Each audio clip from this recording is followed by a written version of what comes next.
Welcome to the Madison Miller Podcast special edition show. This will be my 2025 final mock draft for the NFL.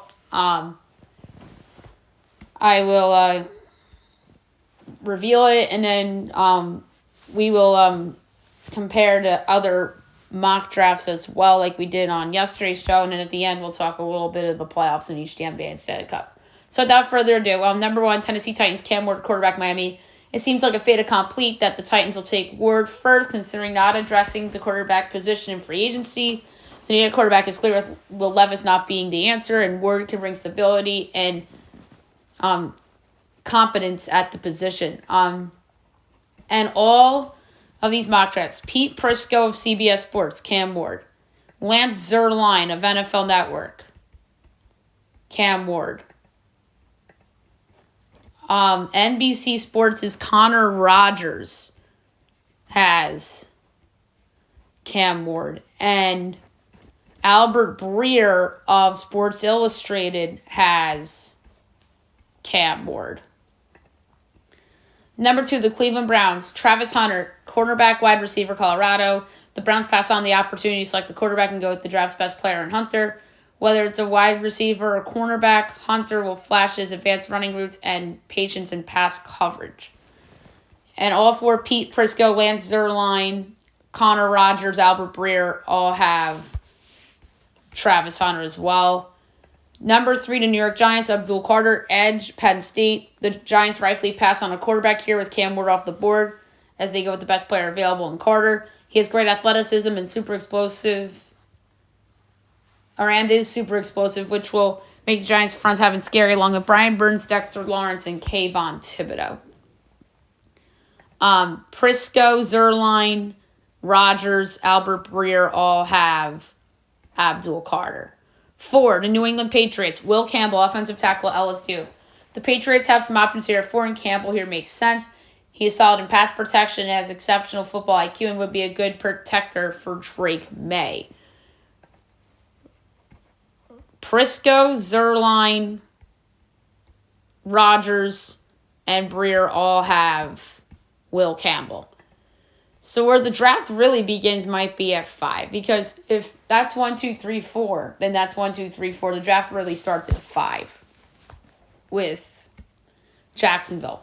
I have them taking Eshon Jeanty, the running back out of Boise State.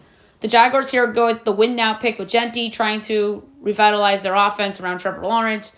He has the ability to find the open gaps and levitates his game in pressure moments. Prisco, Zierlein, and Breer all have Jeanty. Rogers, meanwhile, has McMillan in that spot. To the Oreo McMillan. 6, the Las Vegas Raiders. Kelvin Banks Jr., offensive tackle, interior offensive line, Texas. The Raiders need help on the offensive line to protect Geno Smith, and Banks Jr. is someone that is a fast riser.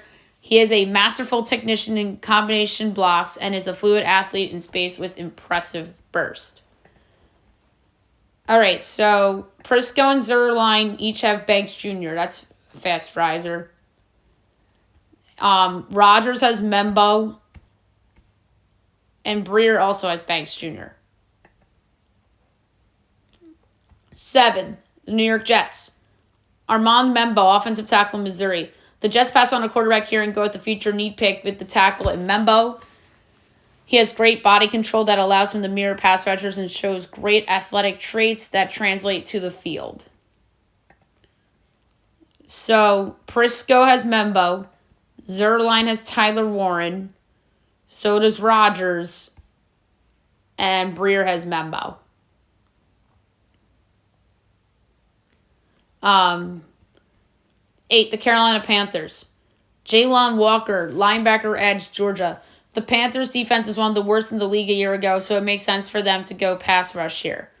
Walker is a versatile player from a scheme standpoint with experience from both positions. Prisco has Walker. Zierlein has Walker. Rogers has Mason Graham. and Breer has Jalen Walker. 9, New Orleans Saints. Michael Williams, edge, Georgia. The Saints pass on the opportunity to draft a quarterback and address their front seven instead with Williams. He has great length, strength, and power and shows good adjustments along the way. Prisco has Michael Williams. Zerline has the Colts coming up to get Colston Loveland ahead of the Bears.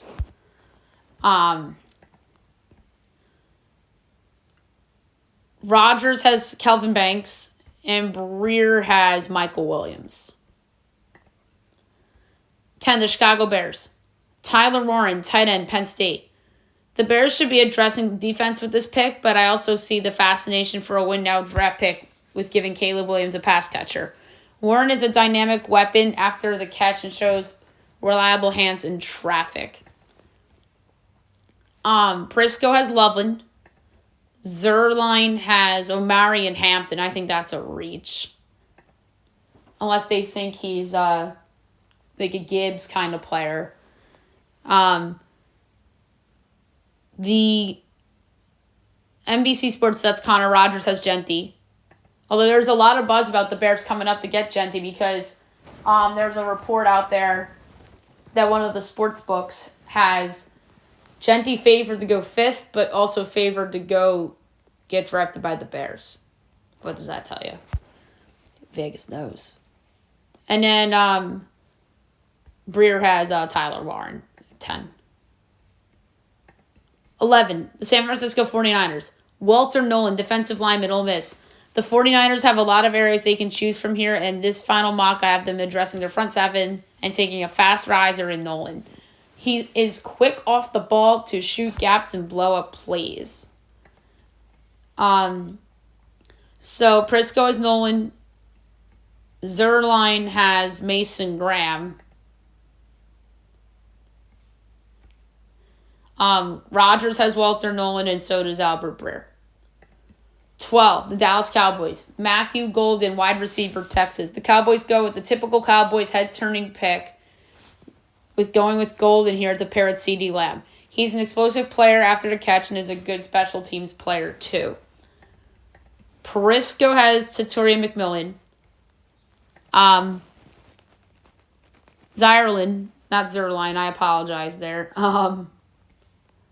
has Membo, which would be interesting. Rodgers and Breer each have Matt Golden.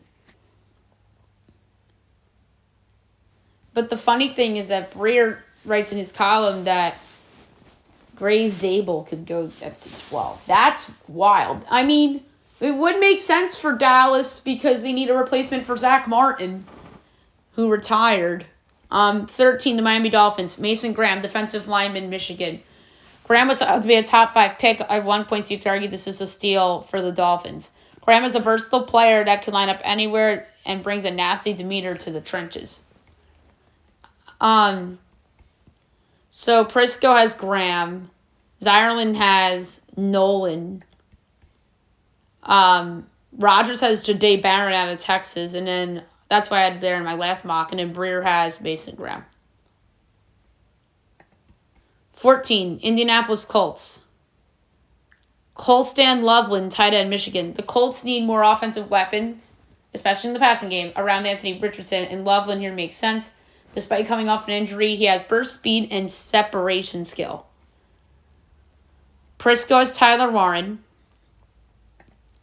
Zierlein has them moving up for Loveland, but the Saints landing Michael Williams in this spot.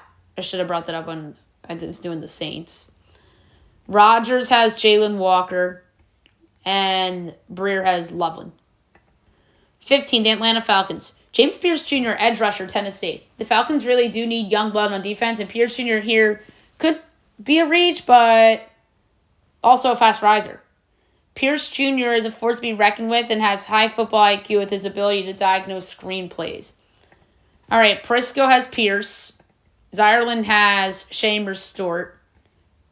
Rodgers has Mike Green. And Breer also has Pierce. 16, the Arizona Cardinals.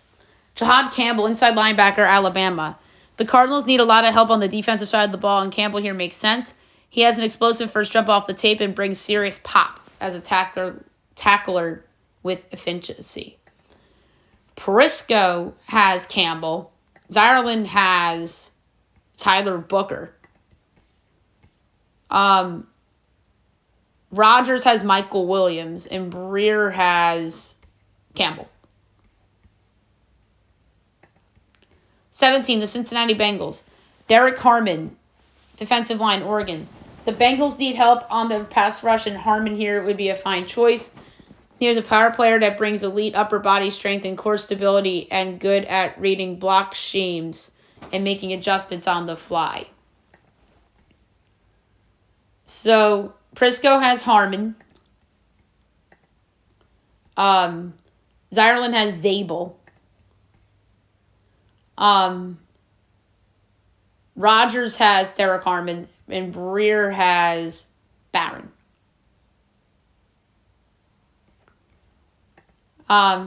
18, the Seattle Seahawks. Teodoro McMillan, wide receiver, Arizona. McMillan is someone whose draft stock was higher than this, but has slipped down for a variety of reasons. He has elite ball tracking ability and displays advanced running routes on the field.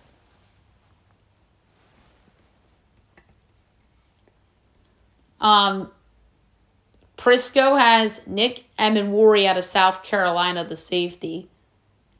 Ireland has McMillan. Rogers has Colston Loveland. And Breer has Zabel.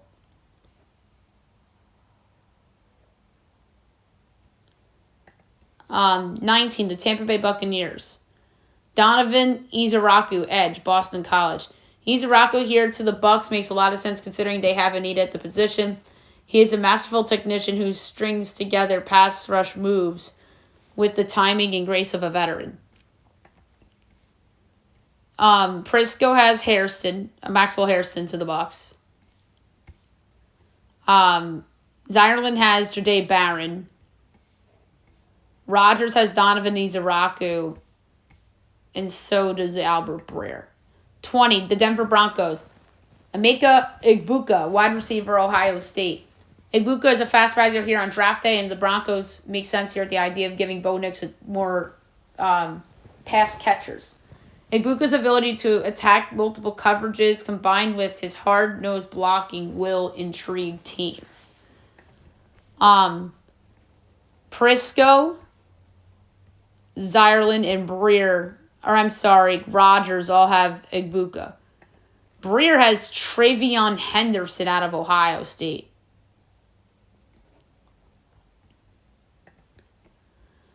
'21, the Pittsburgh Steelers. Kenneth Grant, defensive tackle, Michigan. The Steelers pass on a quarterback here and boost up their front seven and take Grant. He is a power player that can push the pocket and has an impressive first step. Prisco has Grant. Ireland has Shader Sanders. Rogers and Breer also have Grant. 22, the Los Angeles Chargers. Mike Green, edge, Marshall. Green here makes sense as the Chargers need to remake the front seven after parting with Joey Bosa. He is a fast player and constantly beats tackles and has relentless motor and closing burst. Prisco has Green. Ireland has Grant. Rogers has Shamer Stewart. And Breer has Will Johnson.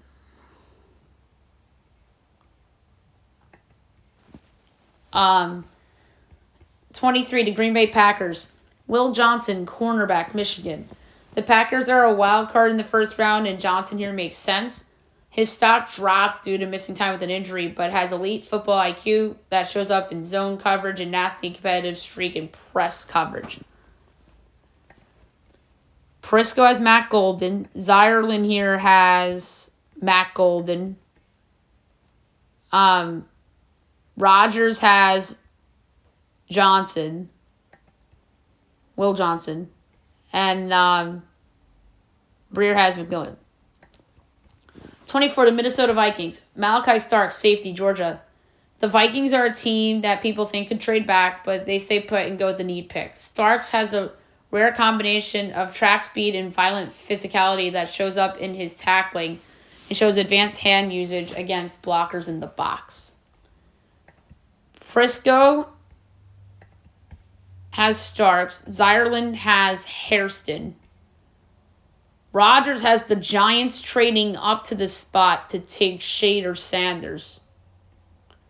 And Breer has Tyler Booker out of Bama. 25, the Houston Texans. Donovan Jackson, interior offensive line, Ohio State. The Texans revamped their offensive line this offseason, but there's still work to be done. Jackson has the size, athleticism, and power to be a needle mover on anyone's offensive line. And his best position is guard. So Prisco has Jackson, as does Zireland. Rodgers has Tyler Booker, and Breer has Josh Connerly Jr.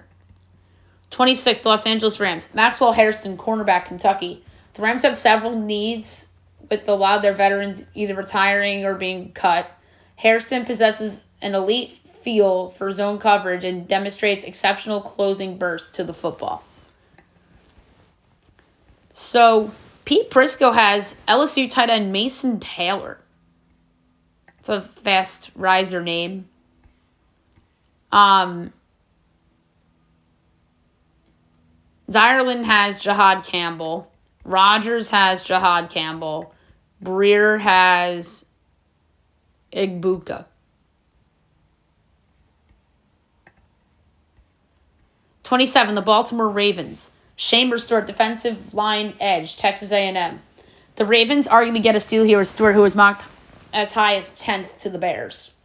Stewart is a versatile weapon that can wreak havoc and sends a violent rush in the run game. Prisco has Stewart. Zireland has Derek Harmon. Rodgers has Malachi Starks, as does Albert Breer. 28, the Detroit Lions. Gray Zabel, interior offensive line, North Dakota State. Zabel's getting a lot of love heading into the draft and could go as high as 12th to the Cowboys, according to Albert Breer. He can play at all positions and shows impressive lower half mobility and pad level. Prisco has Zabel. Zireland has Mike Green. Rodgers has Zabel. And Breer has Derek Harmon. 29, the Washington Commanders. Jahdae Barron, cornerback, Texas. The Commanders go with the need pick instead of the sexy pick with Barron. He is a versatile player who can do a variety of things and is reckless. So Prisco has Barron. Zireland has Trevion Henderson. Rodgers has Omarion Hampton, and Breer has Nick Emenwari. 30, the Buffalo Bills. Shavon Revel Jr., cornerback, East Carolina. The Bills can use youth in their secondary, so Revel Jr. here makes sense. He has the length and raw athleticism and has elite recovery speed. Prisco has Will Johnson. Zireland has the Saints trading up for Jackson Dart. Rodgers has Maxwell Hairston, as does Breer. 31, the Kansas City Chiefs. Josh Simmons, offensive tackle, Ohio State. The Chiefs need offensive line help badly, and here they get arguably the best tackle in the class, although coming off an injury. Simmons is versatile and has exceptional lateral mobility. Prisco has Simmons. So does Zireland.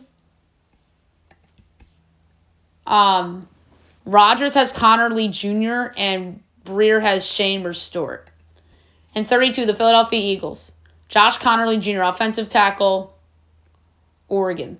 The Eagles go with the long-term need here with Connerly Jr., who could be a long-term replacement for Lane Johnson, who's getting up there. He's an elite pass protector that shows exceptional consistency and protection and is a clean player. Prisco has Connerly, as does Zireland. Rodgers has James Pierce Jr. And Breer has Mason Taylor, which would be a surprise pick to some because Breer notes that Dallas Goedert could be on the trade block. All right, so that's the mock draft. So I'm going to go on FanDuel right now and look at betting odds and just to see what it's looking like.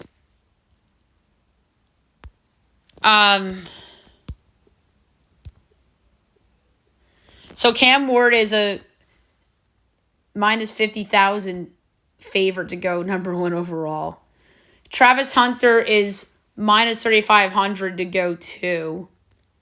Abdul Carter's minus 3,500 to go 3. Will Campbell's minus 850 to go 4. Ashawn Janty's minus 220 to go 5th. Although McMillan's 7-1 interesting. 6th overall, Calvin Banks Jr. is the favorite, plus 130. Then Amram Membo's plus 160. Jalen Walker's 5-1, as is Ashawn Genty. 7th overall, Tyler Warren's the plus 185 favorite. Armand Membo's 2-1. Mason Graham's plus 420. Calvin Banks Jr. is plus 550. Number 8 overall pick, the favorite is Mason Graham at plus 170. Jalen Walker's plus 210. Michael Williams plus 650. Jalen Walker over 2-1. 9th overall pick, the favorite's Michael Williams plus 260. Jack Start's 3-1. Tyler Booker's plus 650. What's Shader for 9th? 15-1. Whoa. That's interesting. And then the number 10 overall pick, McMillan's the favorite at 3-1. Who's picking 10th? The Bears? Ooh, does that tell you that somebody's think the Jaguars are coming down? Tyler Warren's plus 320. Kelvin Banks Jr. is plus 850. Ashawn Genty's 12-1. This is where you can get some value at the 10th pick. Let's say if Jacksonville moves down. Where's Graham? 13-1. Michael Williams, 16-1. One of those defensive guys. They can even get love. Do you think that the Jaguars would really take a tight end? Or maybe the Bears stay at 10 and take Colston Loveland. He's 12-1. So the Bears, I think, with that pick at 10, there's some value there. Team to draft Shader Sanders. The favorite is the Pittsburgh Steelers at minus 160. Browns plus 430. Giants plus 650. Saints 8-1. And it drops. I think the Saints have the value at 8-1. Just like I have the Saints are at the Saints 15 or the 9th pick at 15-1 to be Shader Sanders or whatever it was.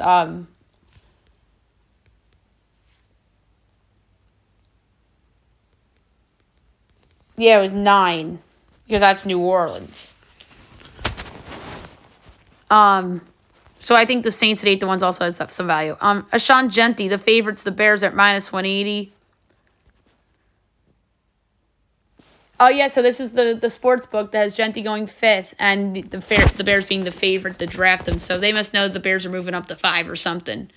That's minus 180. Jacksonville's plus 125. The Raiders plus 550. Then it drops. I think the value is at the Raiders at plus 550 because if Jacksonville goes to Mason Graham and they decide to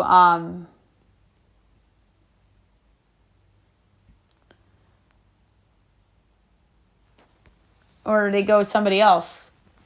Jalen Walker. What's Jalen Walker to go 5 to Jacksonville? 28-1. Whoa, I like that one too. That's a good one. Mason Graham's plus 280.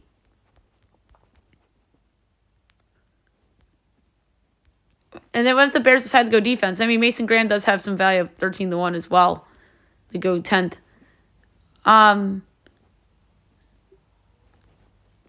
So let's say the Jags take Mason Graham at 5.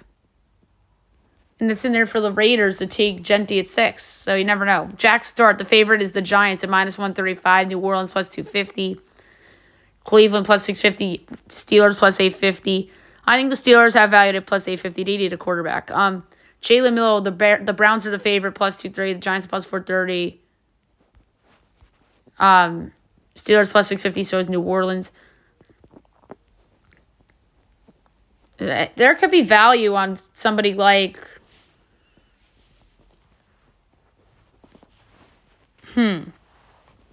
Where's Seattle? 15-1. Or the Raiders at 10. Because they know deep down Sam Darnold and Geno Smith are probably not the long-term answers at those teams. It'd be funny if the Dolphins took him. And then they have two Alabama guys in the room. But the Jets at 7-1 to me are interesting. They don't have a long-term guy. Victoria McMillan, the favorites. The Cowboys, plus 90. Co-favorite with the Jaguars. So it looks like that Bears trade up to 5 to take McMillan. And then the Jags move back to 10 and take... Or I'm sorry. Yeah, Jags move back to 10 to take McMillan. And Bears trade up to 5 to get Genty ahead of the Raiders. The Panthers plus 950, Seahawks 12-1, Packers 16-1, New Orleans 16-1. There's a lot of teams of value. This is a good value. I mean, could the Raiders stun us at 6 and take them? 24-1? I mean, the Jets need a receiver. I mean, they don't have Devontae Adams anymore. They need someone to go Garrett Wilson, 31-1. But I think there's a chance he drops. I mean, Green Bay and Seattle. Seattle's 12-1, Green Bay 16-1. Where's Houston? That's a good one, too. 26-1. The value, because I had him going to Houston in a mock. So why not? That's a good one. Houston, 26-1. They need a receiver. Marion Hampton, the favorites, Denver, minus 110. Pittsburgh, plus 850. Washington's 9-1. And then it drops to double digits. I saw him mock to the Giants in the second round. He's 31-1 to go to the Giants. I think that's stupid. Because Tyron Tracy was actually decent for them last year. I think the Rams are interesting at 28-1. I know they have, what's his face? But they could use somebody else. I also think that the Chargers are somewhat interesting. I mean, him and J.K. Dobbins, but J.K. Dobbins always gets hurt. They're 15-1.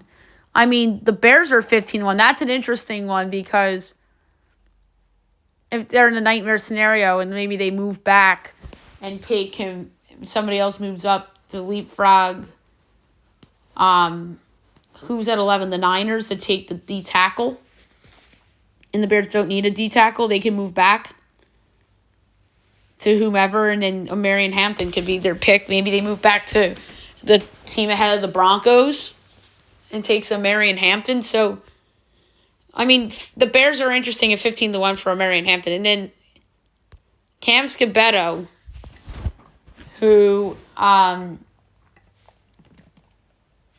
is one of the more interesting prospects. He's the Arizona State running back. There's a lot of teams at 9-1. Washington, Dallas, Vegas, Bears, Broncos. Then it's a free-for-all. I do think that's kind of like a wild card player.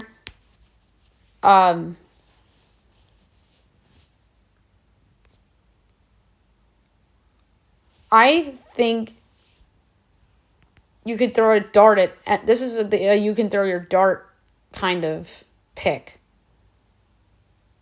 Kind of like the Bengals at 12-1 because they had the platoon situation. They never really replaced Joe Mixon. So, like, I like that one. Cincinnati, 12-1 to take Cam Scabetto.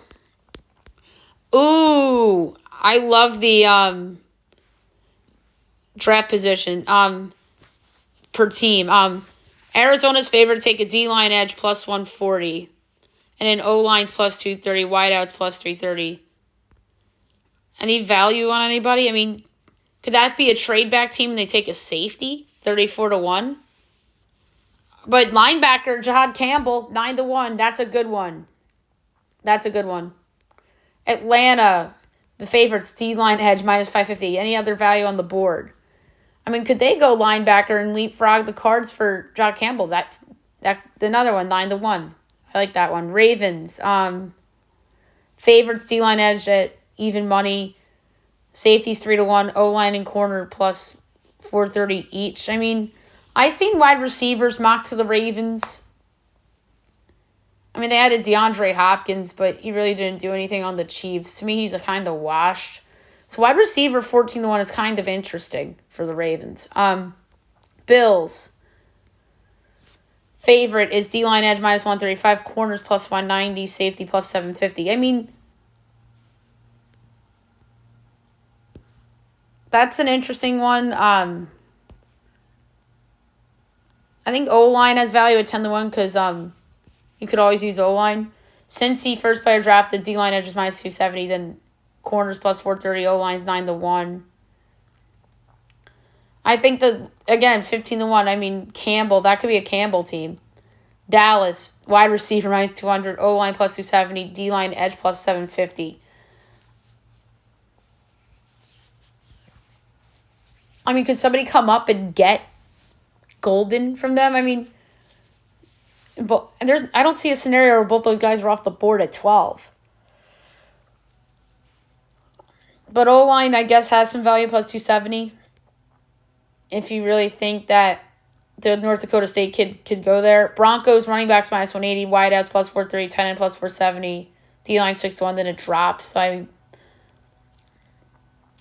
I mean, they could go O-line. I mean, why not? 34-1, that's actually a pretty good number.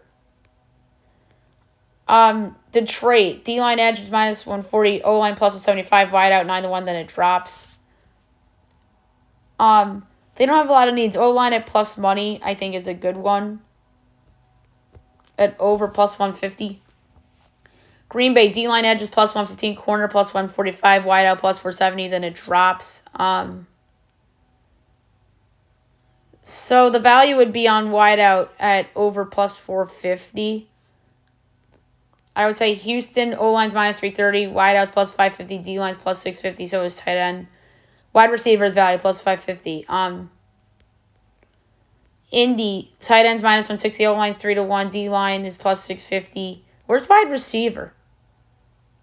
60-1. That's crazy value for Indy. Although D-line edge is interesting at plus 650. KC, offensive line's minus 210, D-line's plus 250, then it's a big drop. Maybe Kelsey, are they thinking long term? Maybe they take a potential Kelsey replacement. They trade back and maybe they take the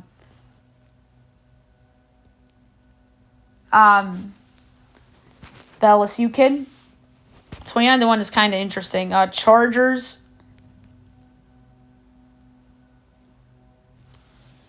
The Browns don't have one. The Giants don't have one. I don't see one for the Jets either. That's weird. Obviously, Tennessee, we know.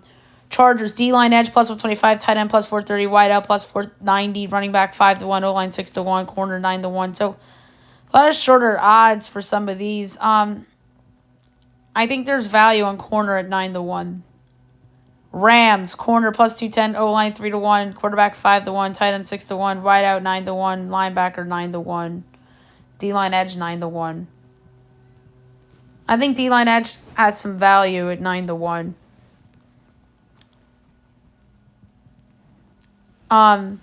Miami, O-line plus 125, D-line edge plus 250, corner 3-1, safety 6-1, then it drops.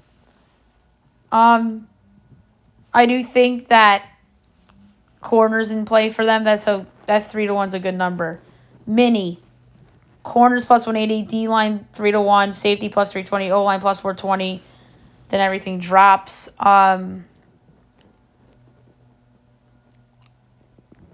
I think the value's on O-line at over 4-1. Eagles. Oh, New Orleans isn't up there either. That's weird.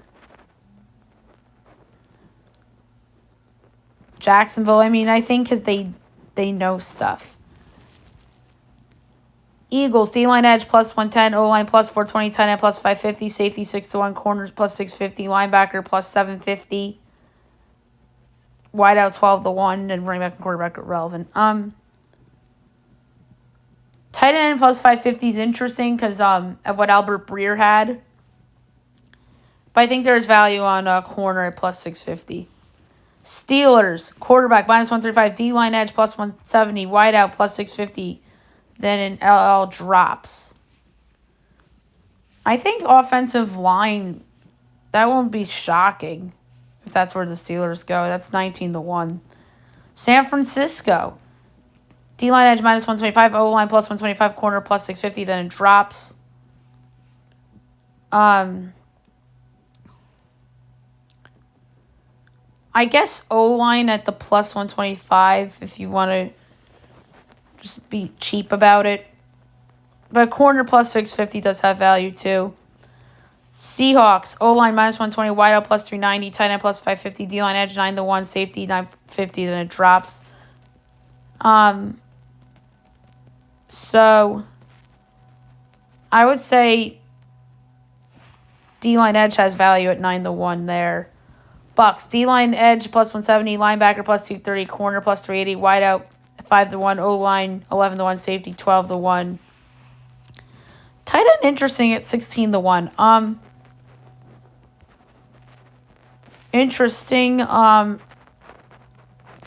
think O-line has some value at 11-1. And Commanders, D-line edge plus 170, corner plus 250, O-line plus 430, running back plus 650, safety plus 850, wideout 10-1, linebacker 12-1, tight end 29-1.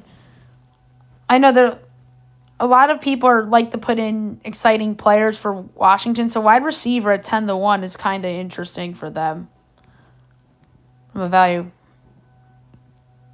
First quarterback drafted, not including Cam Ward. Jackson Dart minus 150. Where's Tyler Show? 24-1.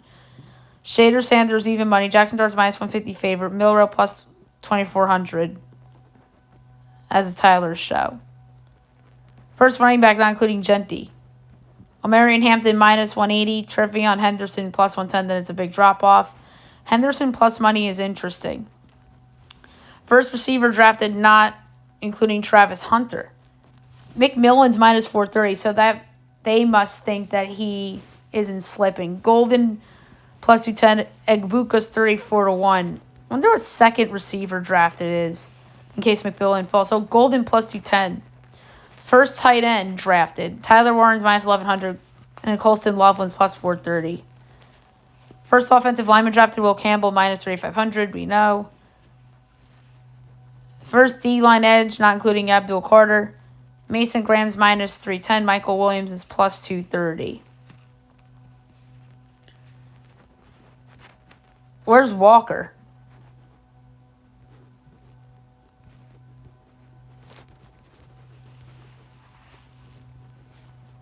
Jalen Walker.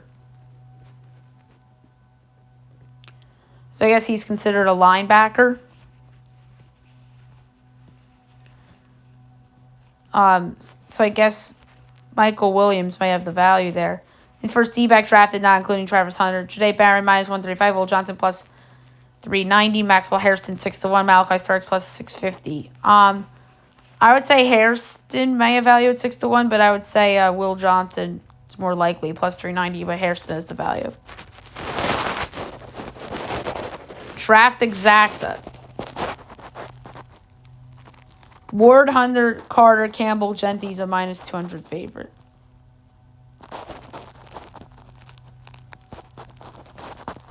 So that's very interesting. But a lot of people think that the Bears are moving up to 5 to take him. All right, so that's enough for like draft and value and such. Quickly, I want to do the playoffs. All right, NBA last night. Celtics beat the Magic 109-100 to go up 2-0 in the series. No Jason Tatum, no problem. Cavs beat the Heat 121-112. I correctly predicted the Miami Heat would cover that spread as the Cavs go up 2-0. And the Rockets bounce back and beat the Warriors 109-94. They even it up at 1 apiece. All right, tonight, 3 games, 7 o'clock, TNT, Knicks, Pistons. That's a 1-1 series. Knicks are a 1.5-point favorite, totals 216.5. I'm going to lay the points with the Knicks. I mean,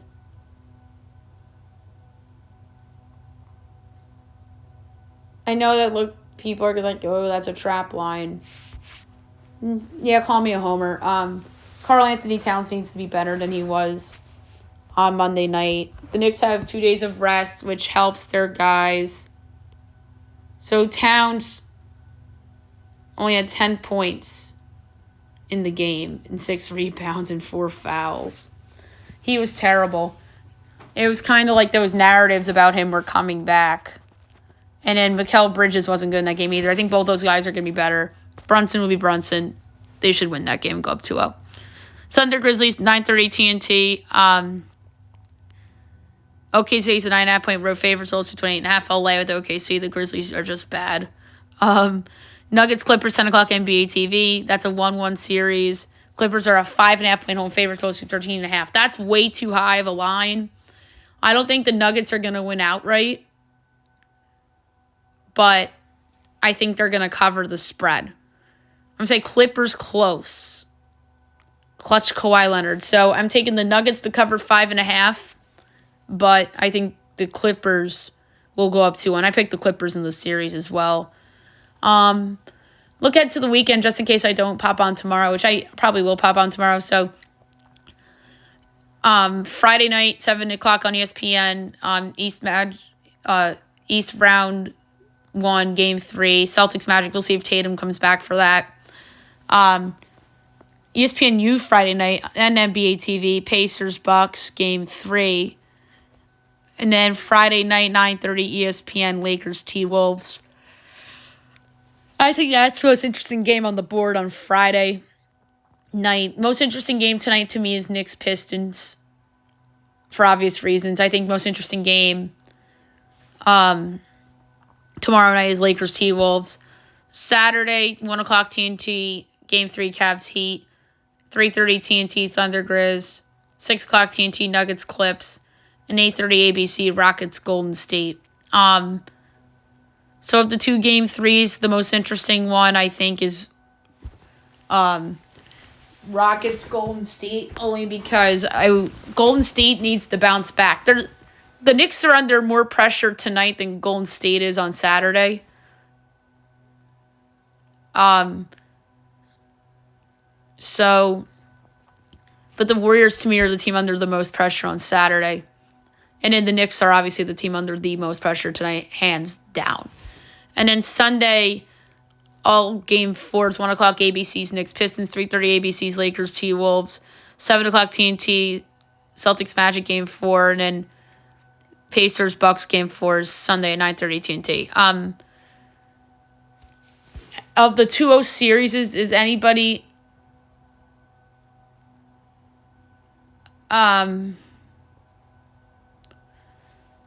anybody likely to come back and tie it 2-2 of the teams that are down 0-2? Bucks, Magic, Grizzlies, Heat.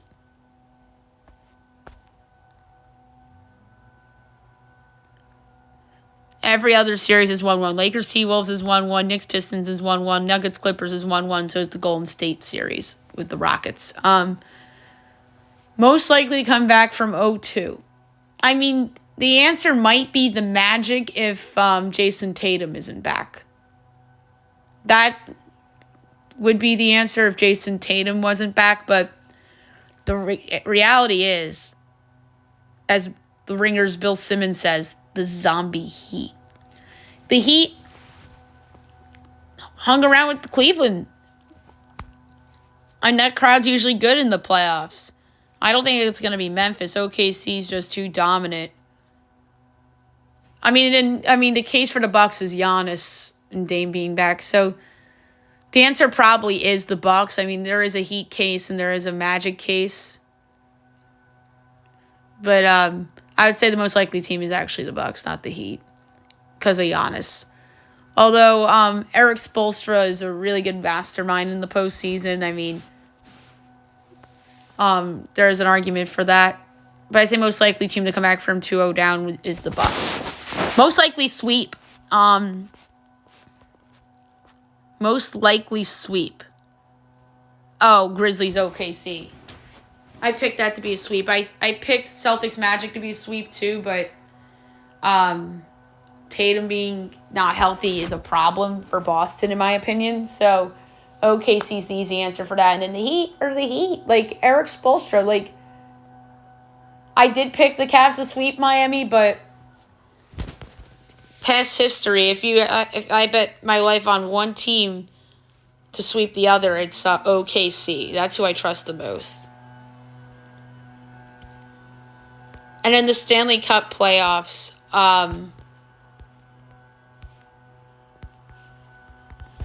That's been very interesting. Last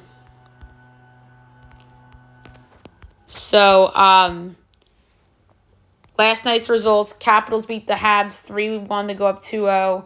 Stars over to Avalanche 2-1 in OT. On a game winner by Tyler Seguin. That's a huge win for Dallas. They go up 2-0. So that series swung. The Avs blew out Dallas in game 1.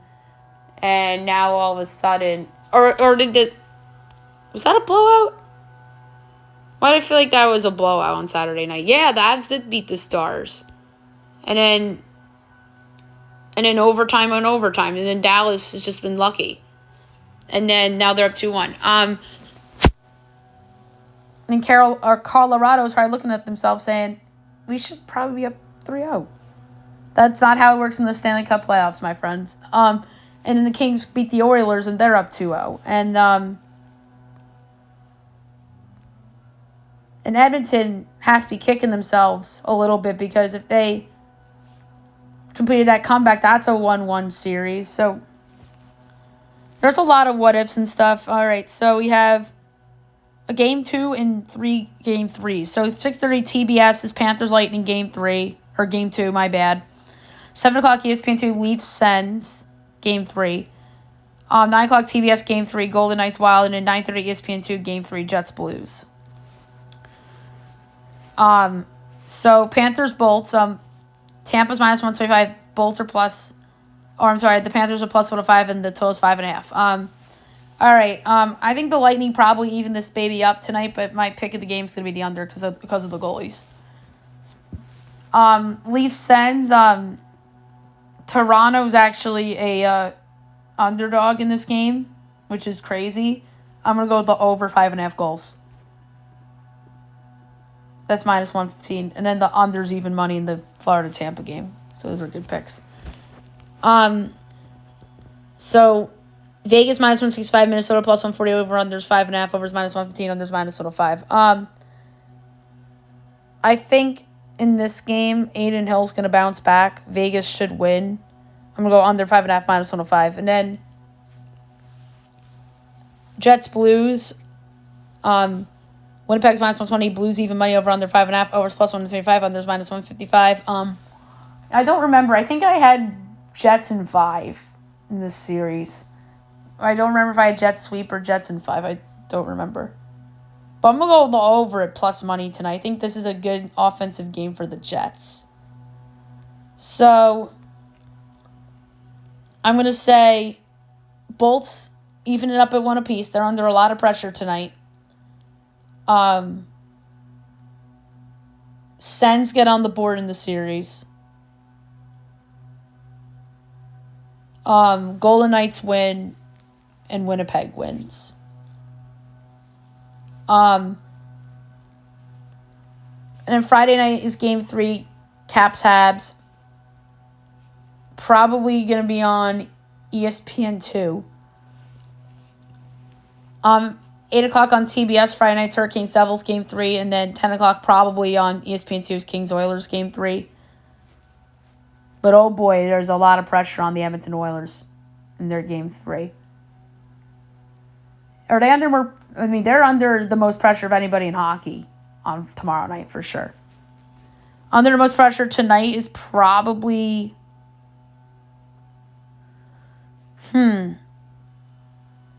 By default, I would have to say Ottawa and St. Louis if they want to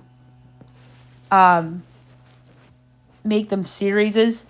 And then Saturday, 1 o'clock TBS, Lightning Cats, Game 3.